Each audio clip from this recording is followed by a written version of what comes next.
चलो देखिए, तो ये पढ़ रहे हैं हम क्या, भारत का प्रायद्वीपीय पठार। ठीक है, यानी भारत का प्रायद्वीपीय पठार हम पढ़ेंगे। इस तरह से मान लीजिए ये हो गया अपना क्या, भारत। अब ये जो भारत मैंने बनाया है वो कैसा भारत बनाया है, आधा, यानी भारत का कौन सा भाग, दक्षिणी भाग। तो हम जानते हैं कि इधर क्या है, बंगाल की खाड़ी है, इधर क्या है, बंगाल की खाड़ी, यानी बंगाल की खाड़ी का जलीय भाग है यहाँ से लेके यहाँ तक। ये चीज आपने पहले भी पढ़ ली। पश्चिमी और कहेंगे क्या, बंगाल, पश्चिमी बंगाल से लेके यहाँ हम कह सकते हैं क्या, कन्या और कुमारी, यहाँ तक ये बंगाल की खाड़ी से भारत की समुद्र तटीय सीमा लगी है। कन्याकुमारी से यहाँ तक आ जाइए, कहाँ तक, गुजरात। अच्छा, यहाँ तक ये जो समुद्र तटीय सीमा है इसे हम कहेंगे कौन सा, अरब सागर। कौन सा सागर कहोगे, अरब सागर कहोगे। और नीचे हम जानते हैं क्या है, ये हिंद महासागर हो गया, ये हो गया हिंद महासागर। ठीक, तो देखो इधर भी जल है, इधर भी जल है, इधर भी जल है, यानी दक्षिण भारत अपना एक ऐसा भौतिक भूभाग है दक्षिण भारत, जिसके दक्षिणी भाग में जल है। इधर हो जाएगा कौन सा, पूर्वी भाग, इधर पश्चिमी भाग, यानी यहाँ उत्तर मानते हैं या दक्षिण मानते हैं, ये पूर्व और ये पश्चिम। तो इसके सिर्फ एक भाग को छोड़ दीजिए, उत्तरी भाग, क्योंकि उत्तर में भी भारत का शेष भाग बचा हुआ है। फिर जैसे ही और उत्तर में पहुंचेंगे तो हिमालयी पार्ट आ जाएगा। तो दक्षिण में ये हिंद महासागर का जलीय भाग है। इधर पूर्व की बात करें तो बंगाल की खाड़ी का जलीय भाग है। इधर की हम बात करेंगे अरब सागर, तो इधर पश्चिम की तरफ ही अरब सागर का जलीय भाग है। यानी तीन तरफ, इधर से भी, इधर से भी, इधर से भी, ये जो भारत का स्थलीय पार्ट है ये जल से घिरा हुआ है, इसीलिए इसे हम क्या कहेंगे, प्रायद्वीपीय के नाम से जानेंगे। तो सबसे पहले तो ये जानना जरूरी है कि प्रायद्वीपीय का मतलब क्या होता है, यानी ऐसी स्थलाकृति जो तीन तरफ जल से घिरी हो उसे हम क्या कहते हैं, प्रायद्वीपीय कहते हैं। और ये जो भारत का यहाँ तक जो पार्ट हम पढ़ रहे हैं, यानी दक्षिणी भारत का ये पार्ट जो पढ़ रहे हैं, इसे हम प्रायद्वीपीय भारत कह सकते हैं। क्यों कह सकते हैं, क्योंकि इसके दक्षिण में जलीय भाग है, इधर जल है और इधर जल है, यानी तीन तरफ जल से घिरी हुई स्थलाकृति ये दक्षिण भारत हो गई। तो ये हम क्या कहेंगे, प्रायद्वीपीय कहेंगे। तो दक्षिण भारत को प्रायद्वीपीय भी कह सकते हैं। अब प्रायद्वीपीय भाग में हम पढ़ क्या रहे हैं, तो प्रायद्वीपीय भाग में हमें पढ़ने गया पठार। किसको पढ़ रहे हैं हम, पठार, यानी भारत का प्रायद्वीपीय पठार। ठीक, अब ऐसा ही नहीं है कि प्रायद्वीपीय पठार में हम पठारी पठार पढ़ेंगे, इसमें कुछ पर्वत भी हम पढ़ेंगे। तो पहले ये जानते हैं कि पठार क्या चीज होती है, यानी भारत के हम पठार पढ़ रहे हैं, हमारे देश में कौन कौन से प्रमुख पठार हैं, तो पठारों के साथ पर्वत भी पढ़ेंगे। तो पर्वत और पठार होता क्या है, यानी क्या इनकी वास्तविकता होती है, वो जानना जरूरी है। तो देखिए पठार क्या चीज है समझ लीजिए। इस तरह से ये मान लीजिए ये हो गया अपना क्या,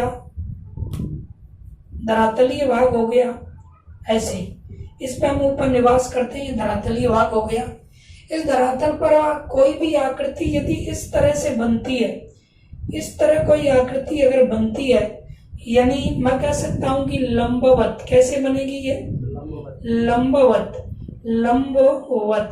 इस तरह कोई आकृति बनती है, तो ऐसी आकृति को आप क्या कहेंगे, पर्वत के नाम से जानेंगे। यानी यही आकृति जो धरातल पर बन जाती है उसे हम क्या कहते हैं, पर्वत कहते हैं। और मान लीजिए एक ये धरातल हो गया, दूसरे इसमें देखिए आप, ये हो गया धरातल, और इस पर अगर कोई आकृति बनती है तो इस तरह की अगर बनती है, ऐसी आकृति, इस तरह की आकृति अगर बनती है फैली हुई, यानी मैं कह सकता हूं कि क्षैतिज रूप में बनती है। क्षैतिज धरातल के कैसे बनती है, क्षैतिज में कोई आकृति अगर बनेगी तो ऐसी जो आकृति होगी, इस तरह की आकृति, इससे आप क्या कहेंगे, जो धरातल पे बनती है उसे कहेंगे आप पठार। तो कुल मिला के ये पता लग गया कि पठार जो होते हैं वो फैला हुआ भाग है, यानी धरातल का ऐसा ऊंचा भाग ऐसा ऊंचा भाग जो लंबे समय तक लंबी दूरी तक फैला रहता है वो कहलाता है पठार। और धरातल का ऐसा ऊंचा भाग जो लंबी दूरी तक नहीं फैला होता है, एक लंबवत होता है, यानी ऊपर की तरफ उसका विस्तार होता है, उसे हम क्या कहते हैं, पर्वत कहते हैं। तो ये पर्वत और पठार हम पढ़ेंगे, लेकिन किसके पढ़ेंगे, प्रायद्वीपीय भारत के। यानी जो प्रायद्वीपीय भारत है उस प्रायद्वीपीय भारत के आप क्या पढ़ोगे, पर्वत और क्या, पठार पढ़ोगे। अब देखिए ध्यान लगाएं, एक चीज और समझ लीजिए, कई बार जैसे ज्वालामुखी उद्गार जब होता है उसके कारण भी पर्वत और क्या बनते हैं, पठार बनते हैं। तो ज्वालामुखी उद्गार होता है उसके कारण भी पर्वत और पठार बनते हैं। अब वो किस तरह से, तो मान लीजिए ये अपना धरातल हो गया, ये धरातल हो गया इस तरह। अच्छा, यहाँ पर हम निवास करते हैं, ये अपना धरातल हो गया, जमीन का नीचे का भाग, इसे हम भूगर्भ कहेंगे, भूगर्भ है ना, जमीन के नीचे का भाग।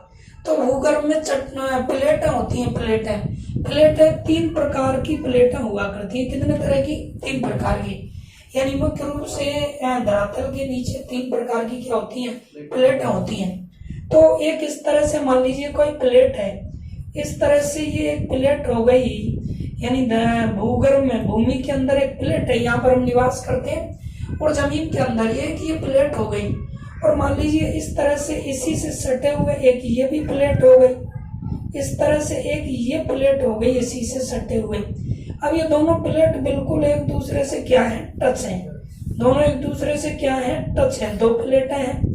अब ये प्लेटें एक दूसरे के अगर विपरीत खिसकती हैं, विपरीत जाती हैं, जैसे कि ये प्लेट है, ये इधर खिसकेगी और ये वाली प्लेट इधर खिसकेगी। तो सबसे पहली बात, ऐसी प्लेटों को हम क्या कहते हैं, अपसारी प्लेटों के नाम से जानते हैं, अपसारी। इन्हीं प्लेटों को हम क्या कहते हैं, अपसारी। यानी वो प्लेटें भूगर्भ में स्थित वो प्लेटें जो एक दूसरे के विपरीत जाती हैं, दूर दूर जाती हैं, उन्हें हम क्या कहते हैं, अपसारी प्लेटें कहते हैं।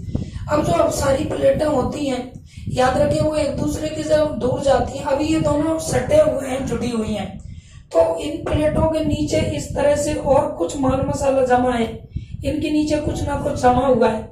अब ये बाहर नहीं निकल पा रहा है क्योंकि इन प्लेटों से दबा हुआ है, दब गया। ये प्लेट मीन्स जैसे अपनी तरफ ये पूर्वी राजस्थान में हम देखते हैं ये पत्थर वगैरह खनन कार्य होता है, तो हमने देखा होगा बड़े बड़े पत्थर जमीन के अंदर से उसको साफ करते हैं, फिर निकलते हैं, लेकिन उनमें 2 पत्थर जॉइंट में होते हैं, उनमें एक दरार सी होती है, फिर एक आदमी अलग वो खनन कार्य करते हैं, दूसरे इधर करते हैं, और वो कहते हैं भाई यहाँ से तेरा, यहाँ से हमारा है।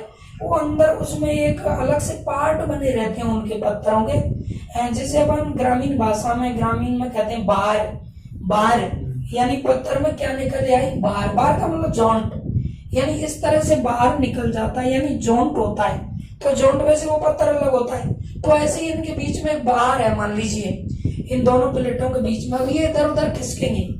अब ये प्लेट जो है इनके नीचे भी कुछ दबा हुआ है, तो अब सारी प्लेटें कहेंगे, पहली बात तो एक दूसरे के कहाँ जा रही हैं, विपरीत खिसकेंगे।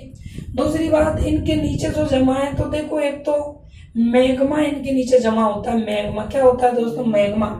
अच्छा, इन प्लेटों के नीचे एक लावा जमा होता है, क्या जमा होता है, लावा है, मैग्मा, भूगर्भ में होते हैं ये, यानी जमीन के अंदर, भूमि के गर्भ में, पैंदे में लावा है, मैग्मा है। एक चीज होती है हमारी जलवाष्प, एक क्या होता है, जलवाष्प इसमें होता है, जलवाष्प होता है, और एक दोस्तों होती है क्या, गर्म गैस है, यानी गर्म गैस होती है। अधिक जब आप ज्वालामुखी या भूकंप वाला टॉपिक पढ़ोगे तभी आएगा। तो देखिए मैग्मा है, लावा है, जलवाष्प है, गर्म गैस है। ये प्लेटें जब एक दूसरे के विपरीत जाती हैं तो इनके बीच में क्या जाती है, जगह, यानी निम्न भूमि हो जाती है, ऐसे स्पेस रह जाता है इनके बीच में, इस तरह जगह हो जाती है, क्योंकि ये खिसकेंगे एक दूसरे के विपरीत जाएंगे तो बीच में क्या रह जाएगी, जगह। और ये जो इनके नीचे मैग्मा है, लावा है, जलवाष्प है, गर्म गैस, ये दबे हुए हैं, ये बाहर निकलने की कोशिश करते हैं। इस तरह से ये चीज कहाँ निकलती है, बाहर निकलने की क्या करती है, कोशिश करती है। और ये जब बाहर निकलती है, ये चीजें याद रखें, ये चीजें कहाँ निकलती है, बाहर। तो हमारा जो भूमि का जो ऊपरी स्तर होता है, यानी धरातल का ये ऊपरी जो भाग हो गया, जिसे हम भूस्थल कहेंगे ऊपर का, इसको छेद करते हुए, यानी इसमें क्या करते हुए, छेद करते हुए इस तरह तस्तरी नुमा एक छेद हो जाता है। ऐसे छेद करते हुए ये माल मसाला जो मैग्मा है, लावा है, जलवाष्प, गर्म गैस, देखो लावा तो इसके नीचे ही जम जाता है, लावा जो होता है वो नीचे ही जम जाता है। मैग्मा बाहर निकलने की क्या करते हैं कोशिश, तो लावा मैग्मा जलवाष्प है तो वाष्पीकरण के रूप में जल निकलता है, वो भी इधर उधर फैल जाता है। गर्म गैस निकलती है, वो भी इधर उधर हो जाती है। कई बार हम जो बोर वगैरह कटाते हैं उनमें आपने देखा होगा जो ट्यूबवेल वगैरह, तो उसमें जो पानी निकलता है वो बड़ी स्पीड में निकलता है अंदर से, जमीन से। क्यों निकलता है? क्योंकि वो वाष्प के रूप में निकलता है, वाष्पीकरण होकर वो पानी बाहर निकलता है। तो ये मैग्मा लावा जब ये यहाँ आते हैं तो ये एक साथ एकदम, क्योंकि ये निम्न भूमि रह गई, इन्होंने जगह छोड़ दी है, अब सारी प्लेटें दोनों एक दूसरे के विपरीत खिसक रही हैं। पहले तो ये जोंड थी, इनके नीचे दबी हुई जो लावा मैग्मा था वो दबा हुआ था, जगह नहीं थी।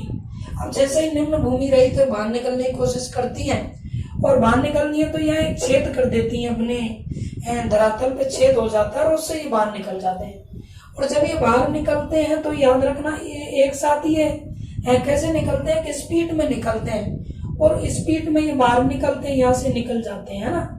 और निकलने के बाद में इस तरह अगर ये इस आकृति में जमते हैं, यदि ये इस आकृति में ऐसे निकल के स्पीड में अगर ये ऐसे जमते हैं लावा मैग्मा, ये इस तरह से अगर जम रहा है तब तो निर्माण होता है काय का, पर्वतों का निर्माण होता है।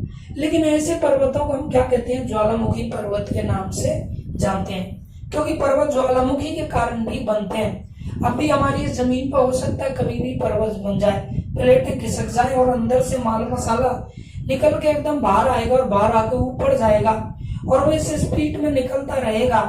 ऐसे जब वो निकलेगा तो बाद में वो जम जाएगा, और जमने के बाद में ये जो आकृति बनेगी वो क्या होगी? पर्वत। लेकिन ये थोड़ा स्पीड में अगर नहीं निकला तो लंबवत नहीं जाएगा, फिर इधर उधर लुढ़क जाएगा, फैल जाएगा, और इस तरह से ऐसे ऐसे गिरेगा, इधर से ऐसे गिरेगा, इधर से ऐसे गिर जाएगा, इधर से ऐसे गिरेगा, और ऐसे गिरते हुए ये आकृति बन जाएगी।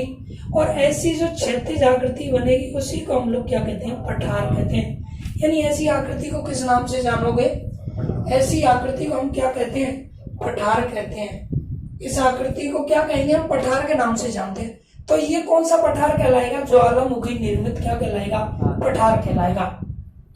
अब हम पढ़ रहे हैं भारत का प्रायद्वीपीय पठार, तो सवाल ये बनता है कि क्या भारत के प्रायद्वीपीय पठार का जो निर्माण हुआ है वो पहले से ही हुआ है, यानी बहुत पुराना है, या बाद में कोई ज्वालामुखी के कारण निर्माण हुआ है? तो याद रखिएगा ज्वालामुखी के कारण क्या हुआ है? निर्माण हुआ है। तो अब सारी प्लेटों के कारण ही ये ज्वालामुखी आते हैं, ज्वालामुखी निकलते हैं, ये निकलता रहता है। कई बार तो एक बार निकल के रुक जाते हैं तो वो सुसुप्त या शांत ज्वालामुखी हो जाते हैं। और कई जगह ऐसा होता है कि इनसे कुछ ना कुछ हमेशा निकलता ही रहता है। एक बार छेद हो गया तो हमेशा इनसे निकलता रहेगा मैग्मा लावा, तो फिर वो सक्रिय ज्वालामुखी माने जाते हैं। जैसे मैंने आपको द्वीप समूह में पढ़ाया कि भारत का सक्रिय ज्वालामुखी है, जो हमने बंगाली खाड़ी में पढ़ा है। कौन सा पढ़ा है? बैरन है। और आपने पढ़ा है सुसुप्त ज्वालामुखी, जो कौन सा पढ़ा है हमने? नारकोंडम। ये दो भारत में ज्वालामुखी है। लेकिन याद रखना ये प्लेटें हैं एक दूसरे के विपरीत जाएंगी तो इनको हम क्या कहेंगे? कौन सी प्लेट कहेंगे? अब सारी प्लेटें कहेंगे। अब सारी प्लेटों के कारण याद रखें निर्माण होता है, अब सारी प्लेटों के कारण ही ज्वालामुखी आते हैं, ज्वालामुखी। जबकि भूकंप जो आते हैं, भूकंप इनके कारण नहीं आते, भूकंप आते हैं किनके कारण?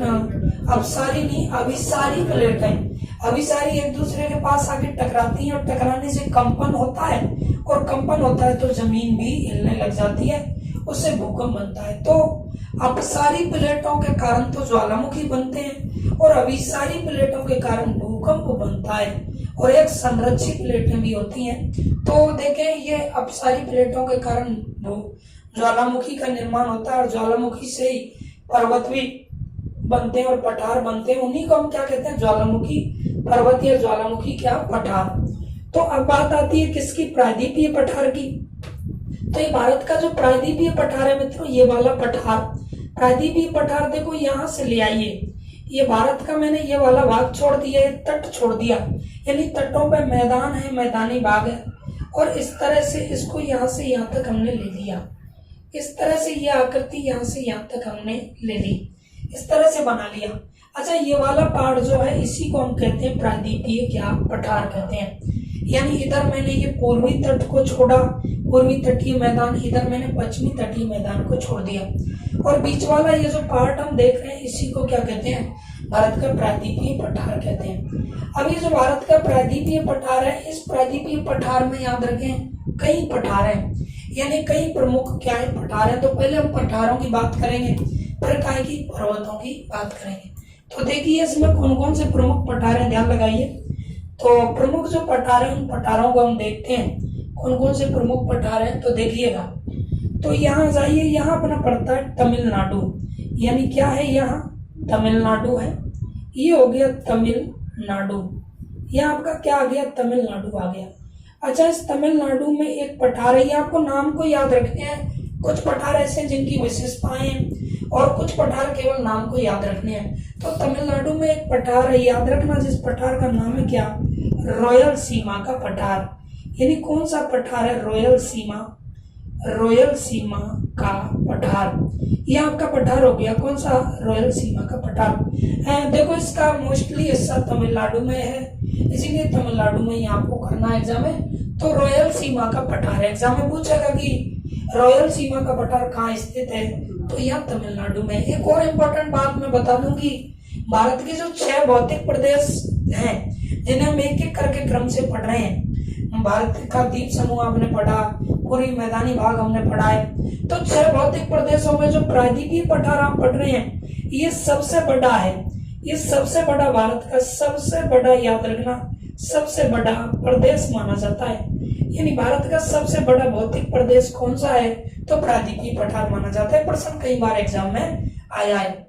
और ये लगभग 12 राज्यों में इसका क्या है, विस्तार है।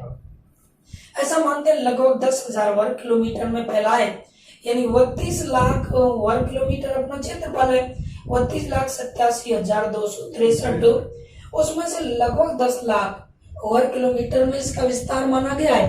और ये 12 राज्यों में फैला हुआ है, भारत का सबसे बड़ा भौतिक प्रदेश इसी को माना जाता है। अगर ये एग्जाम में प्रश्न पूछा कि भारत का सबसे बड़ा भौतिक प्रदेश है, तो आपका आंसर क्या होना चाहिए, प्रायद्वीपीय पठार। तो प्रायद्वीपीय पठार के एक पठार को हम पढ़ रहे हैं तमिलनाडु में, बताएं कौन सा पठार है, तो रॉयल सीमा का पठार है मित्रों। कौन सा पठार है, रॉयल सीमा का। रॉयल सीमा का पठार कहाँ पर है, तमिलनाडु में स्थित है। इसके बाद में देखते हैं हम, देखिए ध्यान लगाएंगे आप, ये आ जाइए, ये रॉयल सीमा का पठार है, यह अपना केरल है। यहाँ क्या पड़ता है, केरल। अच्छा, केरल पड़ता है। केरल की अगर हम बात करें तो केरल में याद रखें, केरल में कार्डामम का पठार है। केरल के पठार का कार्डामम, यानी केरल में जो पठार है उसका नाम है क्या, कार्डामम का पठार, कार्डामम का पठार। एग्जाम में प्रश्न पूछा जाएगा कि कार्डामम का पठार कहाँ पर है, केरल में। ये जो पठार है मित्रों, कार्डामम का पठार, याद रखें इस पर इलायची का उत्पादन बहुत ज्यादा होता है, इलायची का उत्पादन होता है, इसीलिए याद रखें कार्डामम के पठार को इलायची का पठार भी कहते हैं। कौन सा पठार, इलायची। इलायची का क्या कहा जाता है, इसे पठार भी कहा जाता है। तो हमसे एग्जाम में ये प्रश्न पूछ सकता है कि कौन सा भारत का ऐसा कौन सा पठार है, प्रायद्वीपीय पठार में से छोटे छोटे पठार आप पढ़ रहे हैं, तो ऐसा कौन सा पठार है जिसे हम इलायची का पठार भी कहते हैं, तो ये हो गया हमारा कौन सा, कार्डामम का पठार। इलायची उत्पादन के लिए फेमस है। इसके बाद में यहाँ जाइए, ये हो जाता है कौन सा, कर्नाटक, यानी ये आपका हो गया कौन सा, कर्नाटक। अब कर्नाटक जो हमारा राज्य, याद रखें इसमें भी एक क्या है, पठार है। कर्नाटक में भी एक क्या है, पठार है। और कर्नाटक में जो भी पठार है, कर्नाटक में कौन सा पठार है, ये वो पूछेगा कि कर्नाटक में कौन सा पठार स्थित है। तो कर्नाटक में पठार है मित्रों, मैसूर का पठार है। यानी कौन सा पठार है कर्नाटक में, मैसूर का पठार, ये हो गया, ये पठार है कर्नाटक में। अब ये किसके लिए प्रसिद्ध है सर, मैसूर का जो पठार है, मैसूर, बेंगलुरु, कर्नाटक। तो मैसूर का पठार किसके लिए प्रसिद्ध है, याद रखें, तो मैसूर का जो पठार है वो काली मिर्च के लिए प्रसिद्ध है, यानी काली मिर्च, काली मिर्च के लिए प्रसिद्ध है मैसूर का पठार। यही वजह है कि मैसूर के पठार को हम स्पाइसी का पठार भी कहते हैं। स्पाइसी, स्पाइसी मीन्स मसाले, यानी मसालों का पठार कहलाता है, स्पाइसी का पठार भी इसे कहते हैं। तो पूछेगा कि मैसूर का पठार कहाँ है, तो मैसूर जगह ही कहाँ पर पड़ती है, कर्नाटक में मैसूर का पठार है। काली मिर्च के लिए बहुत ज्यादा फेमस है, काली मिर्च पैदा होती है, इसीलिए इसे हम स्पाइसी का पठार भी कहते हैं। कौन सा पठार, स्पाइसी का पठार भी हम कहते हैं। इसके बाद में देखिए यह महाराष्ट्र अपना आ जाता है, वैसे गोवा भी है लेकिन मैं वही राज्य लिख रहा हूँ जिनमें कुछ पठार हैं प्रसिद्ध हैं। तो महाराष्ट्र की अगर हम बात करें, महाराष्ट्र की अगर हम बात करें तो महाराष्ट्र में याद रखें एक छोटा मोटा पठारी भाग है और उसी में उस पठारी भाग में अजंता एलोरा की क्या है, गुफाएं। तो पठारी भाग हो गया कौन सा, अजंता, कौन सा हो गया, अजंता और एलोरा वाला पठार हो गया, यानी अजंता और एलोरा का पठार है। अब इसी पठार में वो गुफाएं हैं अजंता एलोरा की, तो अजंता एलोरा पठार में वो गुफाएं, ऊंची जगह है कुछ धरातल की, उसमें वो गुफाएं, इसलिए गुफाओं का नाम भी क्या कर दिया है, क्या कर दिया, अजंता एलोरा की गुफा। तो ये अजंता एलोरा कहाँ पर है, महाराष्ट्र में है। ठीक, अब इसके बाद में आ जाइए, देखिए ये ऊपर से मिटा लेते हैं। अब देखिए यहाँ ध्यान लगाएं आप, ये एक पठार यहाँ पर आता है अपने, जिसे हम बोलते हैं मालवा का पठार। मालवा का पठार याद रखना मित्रों 3 राज्यों में फैला हुआ है, यानी मालवा का पठार कितने में, 3। तो ये हमारा गुजरात हो गया, गुजरात के बाद में ये जो आप इस तरह देखते हैं ये हो गया क्या, राजस्थान हो गया, ये राजस्थान हो गया। तो यहाँ पर ये गुजरात है, ये हो गया आपका क्या, राजस्थान हो गया। और इधर अपनी क्या आ जाती है, एमपी आ जाती है, एमपी आ जाती है, यानी मध्य प्रदेश आ जाता है। तो ये राजस्थान हो गया। ये इस तरह से ये ले लीजिएगा, यूं ऐसे ये फैला हुआ है, इस तरह से ये फैला हुआ है, ऐसे फैला हुआ है, यानी गुजरात में फैला हुआ है, एमपी में फैला हुआ है और राजस्थान में फैला हुआ है। राजस्थान का दक्षिण पूर्वी भाग आता है, इसमें दक्षिण पूर्वी राजस्थान आता है। तो इस तरह ये फैला हुआ है और इसी का नाम है कौन सा पठार, तो इस वाले पठार का हम नाम रखेंगे कौन सा, मालवा का पठार, यानी मालवा का पठार। तो हमसे एग्जाम में पूछेगा कि मालवा का जो पठार है वो किन राज्यों में फैला हुआ है, तो 3 राज्यों में ये फैला हुआ है। वो 3 राज्य कौन कौन से हैं, तो देखेंगे आप, राजस्थान का है, दक्षिण पूर्वी भाग है, गुजरात है और ये मध्य प्रदेश है, यानी मध्य प्रदेश है। तो इस तरह से ये मालवा का पठार फैला हुआ है। इसके बाद में आइए देखते हैं दूसरा, आगे देखते हैं हम, यहाँ पर आ जाता है अपना कौन सा, झारखंड, यानी क्या आता है आपका, छत्तीसगढ़ ले लीजिए पहले, ये हम लिखते हैं छत्तीसगढ़, यानी छत्तीस क्या गढ़। तो छत्तीसगढ़ में भी क्या कोई पठार है, बिल्कुल छत्तीसगढ़ में भी पठार है। और छत्तीसगढ़ में जो पठार है, देखिए ध्यान लगाएंगे आप, छत्तीसगढ़, तो सर छत्तीसगढ़ में कौन कौन से पठार है, तो छत्तीसगढ़ में कौन से पठार है, तो नंबर 1 पठार है, यानी बुंदेलखंड का पठार है। कौन सा पठार है, बुंदेलखंड, बुंदेलखंड। आपने ये नाम सुना होगा, बुंदेलो हरवोलों के मुंह हमने सुनी कहानी थी, खूब लड़ी मर्दानी वो तो झांसी वाली रानी थी। तो बुंदेलो यानी बुंदेल की यहाँ चर्चा होती है। तो बुंदेलखंड का पठार है, कहाँ पर है, छत्तीसगढ़ में स्थित है। इस बुंदेलखंड के पठार को बघेलखंड का पठार भी कह लेते हैं, यानी इसी पठार को हम एक नाम से भी जानते हैं, कौन सा, बघेलखंड का पठार भी कहते हैं, बघेलखंड। इसी को क्या कहते हैं दोस्तों, बघेलखंड का पठार भी कहा जाता है, यानी बुंदेलखंड कहिए या बघेलखंड कहिए। तो ये कहाँ पड़ता है, छत्तीसगढ़ में। अब इसके अलावा नेक्स्ट और बात करते हैं नंबर 2। नंबर 2 जो पठार है यहाँ पर वो है दंडकारण्य का पठार, यानी दंडकारण्य। दंडकारण्य का क्या है, यहाँ पर पठार है। अब ये जो दंडकारण्य का पठार है, याद रखें ये भी कहाँ पर पड़ता है, छत्तीसगढ़ में स्थित है। कौन सा पठार है, दंडकारण्य का पठार। तो इन दोनों को आपको याद रखना, ये पूछा जा सकता है नाम के लिए। इसके बाद में नेक्स्ट हम बात करते हैं, यहाँ झारखंड आता है, क्या आता है, झार और खंड आता है। यहाँ आता है अपना क्या, झारखंड, यानी झारखंड यहाँ पर आता है। अब झारखंड की अगर बात करें कि झारखंड में कोई पठार है, तो झारखंड में बड़ा फेमस ही एक पठार है। झारखंड में कौन सा फेमस पठार है, तो देखिए झारखंड में है दोस्तों, ये मैं मिटा देता हूँ, पश्चिम बंगाल। झारखंड में है छोटा नागपुर का पठार, यानी छोटा क्या, नागपुर, छोटा नाग, इसमें है क्या, छोटा नागपुर का क्या है, पठार। तो छोटा नागपुर का पठार याद रखिएगा कहाँ पर है, तो ये झारखंड में स्थित है। ये प्रश्न कई बार एग्जाम में आ गया कि छोटा नागपुर का पठार कहाँ स्थित है, तो आपका आंसर क्या होगा, झारखंड में ये स्थित है। अब देखो छोटा नागपुर के पठार की कुछ विशेषताएं, बिल्कुल विशेषताएं, ये छोटा नागपुर का पठार है, ये बिटुमिनस कोयला यानी कोयले की एक किस्म होती है, कौन सी, बिटुमिनस। तो बिटुमिनस कोयला के लिए ये फेमस है। यहाँ से बिटुमिनस क्या निकलता है, कोयला निकलता है, यानी बिटुमिनस कोयला के लिए ये क्या है, प्रसिद्ध है। कौन सा, छोटा नागपुर का पठार। तो बिटुमिनस कोयला के लिए फेमस है। और बिटुमिनस कोयला अगर विश्व की हम बात करें तो विश्व में जर्मनी का एक क्षेत्र है, रूर क्षेत्र, जर्मनी का रूर क्षेत्र पूरे ही विश्व में इस बिटुमिनस कोयले के लिए फेमस है। तो जर्मनी का जो रूर क्षेत्र है वो तो फेमस है ही है पूरे वर्ल्ड में बिटुमिनस कोयले के लिए, लेकिन ये भी कम नहीं है, भारत में ये एक तरह से रूर क्षेत्र की तरह। इसीलिए इस छोटा नागपुर के पठार को बिटुमिनस कोयला निकलने के कारण हम भारत का क्या कहते हैं, इस क्षेत्र को भारत का रूर क्षेत्र कहते हैं। भारत का रूर क्षेत्र कहलाता है, याद रखना। तो वो कहलाता है दोस्तों, क्या कहलाता है, छोटा नागपुर का पठार, यानी भारत का क्या कहलाता है, रूर क्षेत्र।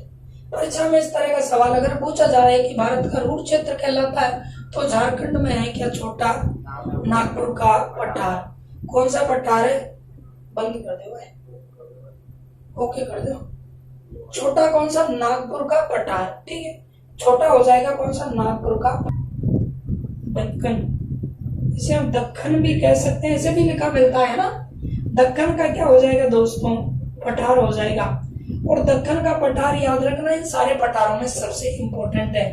क्या इंपॉर्टेंस इसकी हो सकती है दक्कन के पठार की, देखें तो दक्कन का जो पठार है इसके मध्य में है, प्रायद्वीपीय पठार के मध्य में है। लगभग ये जैसे महाराष्ट्र में थोड़ा सा, छत्तीसगढ़ में थोड़ा सा, पश्चिमी बंगाल में, और ये उड़ीसा तेलंगाना है वगैरह, कर्नाटक, इनमें थोड़ा थोड़ा सा इसका फैलाव है।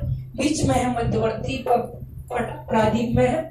अब दक्कन का पठार है, ये दक्कन का पठार है, इसकी विशेषता क्या है, ये लावा निर्मित है मित्रों। लावा निर्मित, मैंने अभी बताया कि लावा निकलने के कारण निर्माण भी हो जाता है, तो इसे हम ज्वालामुखी पठार भी कह सकते हैं।